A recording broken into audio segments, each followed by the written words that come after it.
نام یوسف ہے. میرا سوال یہ تھا کہ کیا ایسا ممکن ہے، میرا ایک دوست بول رہا تھا کہ اس کا فلاں کام غلط ہو گیا تھا، کوئی کام پھنس گیا تھا، تو ایک بھوت نے یا ایک جن نے آ کے اس کی مدد کری اور اس کا وہ کام ہو گیا. کیا ایسا ممکن ہے جن جو رہتے ہیں وہ ہماری مدد کرتے ہیں اور ہمارا کام کرواتے ہیں؟ یہ سوال سورہ انعام سورہ نمبر 6 کے آیت نمبر 128 میں اس کا ہمیں ذکر ملتا ہے کہ جن انسان کو اور انسان جن کو فائدہ اٹھانے کی کیپیسٹی اللہ نے دی ہے، لیکن اصل میں اللہ نے منع فرما دیا. انسان اب جن سے فائدہ نہ اٹھائے، اور اسی طریقے سے جن انسان سے فائدہ نہیں، یہ الگ الگ مخلوقات ہیں، ان کو اپنے اپنے دائروں میں رہنا چاہیے.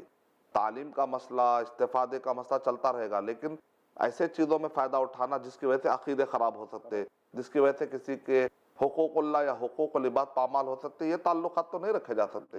ہاں، یہ تعلقات رکھے جا سکتے ہیں کہ ہم جو ہے ہڈی پر پیشاب نہ کریں تاکہ جن کو تکلیف نہ ہو. تو آپ خیال رکھ رہے ہیں، ہم گوبر کو استنجا کے لیے ٹوائلٹ کے لیے استعمال نہیں کر سکتے، ایک تو وہ خود گندی ہے، دوسرا ان کے جانوروں کی وہ غذا ہے، یہ ہم خیال رکھ سکتے ہیں.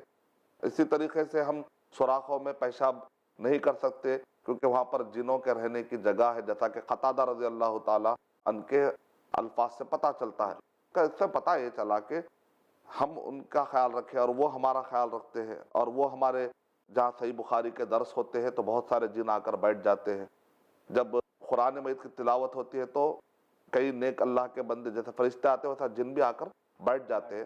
اس ٹائپ کا علم لینا دینا جو جائز یہ اپنی جگہ پر ہے، لیکن استفادہ کرنا، حقوق اللہ اور حقوق العباد پامال کرنا، اس کا مس یوز کرنا یا کسی کی مدد لے کر علاج کر دینا، یہ سب کی اجازت نہیں ہے.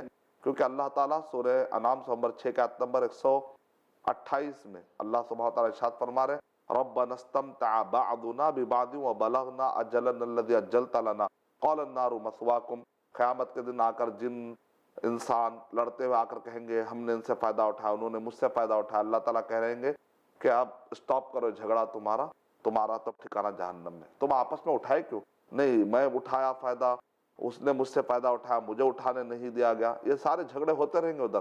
سوال یہ اٹھا کہ تم نے ایک دوسرے سے فائدہ اٹھایا کیوں؟ جو منع کیا گیا تھا. ہاں، کیونکہ معلوم تھا کہ تم اس کا پورا حق ادا نہیں کر سکتے اور تم پورا اس کا حق ادا نہیں کر سکتے. اور بعض اوقات جو شریر جن ہوتے ہیں اس وقت تک مدد نہیں کرتے جب تک کہ شرک نہیں کروا لیتے، اللہ کی نافرمانی نہیں کروا لیتے. تو ایسے چیزیں جس کے اندر انسان بھٹک سکتا ہے، غلط راستے پر جا سکتا ہے، اسلام نے تو پہلے روک لگا دی قیامت کا تصور دے کر. تو اب بھائی صاحب نے یہ کہا کہ جو جن ہے یا بھوت ہے ہمارا کام بناتے ہیں، ایسا ممکن ہے کیا؟ تو پاسبل ہے، امکان ہے. جیسے خنزیر کو کس نے پیدا کیا؟ اللہ نے پیدا کیا. تو پاسبل ہے کہ ایک آدمی کھائے، ہاں بھائی کھا سکتا ہے، پاسبل. لیکن کیا کھانا چاہیے؟ کیا نہیں کھانا چاہیے. زہر ہے، کیا زہر پاسبل ہے کہ کھائے یا نہ کھائے؟ پاسبل ہے. جو بھی چیز پاسبل تھوڑی ہی کھا لینا چاہیے. اللہ نے ہم کو عقل کیوں دی ہے؟ صحیح اور غلط میں فرق کرنے کے لیے، تمیز کرنے کے لیے. تو پھر اس عقل کا فائدہ کیا ہے؟ اس شریعت کا فائدہ کیا ہے؟ اسلام کا فائدہ کیا ہے؟ ہم اسلام بھی مانیں، قرآن اور حدیث بھی پڑھیں، پھر بھی ہم فرق نہ کریں تو پھر آخر مقصد کیا ہے؟ مقصد ہی بہت ہو رہا ہے. تو لہذا ہم کو اپنا مقصد سمجھنا چاہیے، قرآن اور صحیح حدیث کا، اسلام کا. اسی لیے ہمارے استاد کہتے تھے کہ ان کے پاس ایک جن پابندی سے ایک مٹھائی لا کر دیتا تھا. تو ایک مرتبہ ہمارے استاد نے پوچھا کہ تم یہ کہاں سے لا رہے ہو؟ تو کہا کہ ٹھیک ہے، نیکسٹ ٹائم میں جب آؤں گا تو یہ مٹھائی کا جو ڈبہ ہوتا ہے پر پتہ ہوتا ہے تو جے پور کی مٹھائی کا پورا نام کے ساتھ.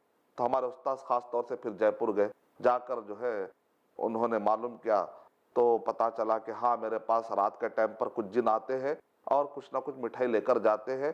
میں ان سے تعلقات رکھتا ہوں، وہ مجھ سے تعلقات رکھتے ہیں، اور ہمارے پاس سے اس کے بدلے میں وہ مٹھائی لے کر جاتے ہیں، اور میں ان سے کچھ فائدہ اٹھاتا ہوں تاکہ لوگوں کے اندر جا کر وہ وسوسے ڈالتے. ان تصور یہ ہے کہ بھئی جن جا کر لوگوں کے دلوں میں وسوسے ڈالیں گے کہ مٹھائی اچھی ہے تو میری مارکیٹنگ ہوگی، فلاں فلاں اپنے اپنے خیالات ہیں لوگوں کے میرا.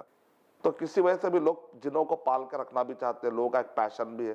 لیکن بعد میں جب ہمارا علم بڑھا تو ہم کو یہ پتہ چلا، خود ہمارے استاد جو ہے وہ بھی اب وہ رجوع کر لی کہ بھئی یہ فائدہ جو اٹھا ہے، یہ جو مٹھائی کھائی ہے، یہ فائدہ اٹھانا، یہ سب چیزیں لے کر اس میں حد سے زیادہ آگے بڑھنا سوائے گمراہی کے اور کچھ نہیں. تو واقعات ہوئے، یہاں تک کہ شیخ عبید الرحمن مبارک پوری رحمۃ اللہ علیہ کے بارے میں آتا ہے کہ ان کے درس میں جن حاضر ہو کر سبق پڑھا کرتے تھے.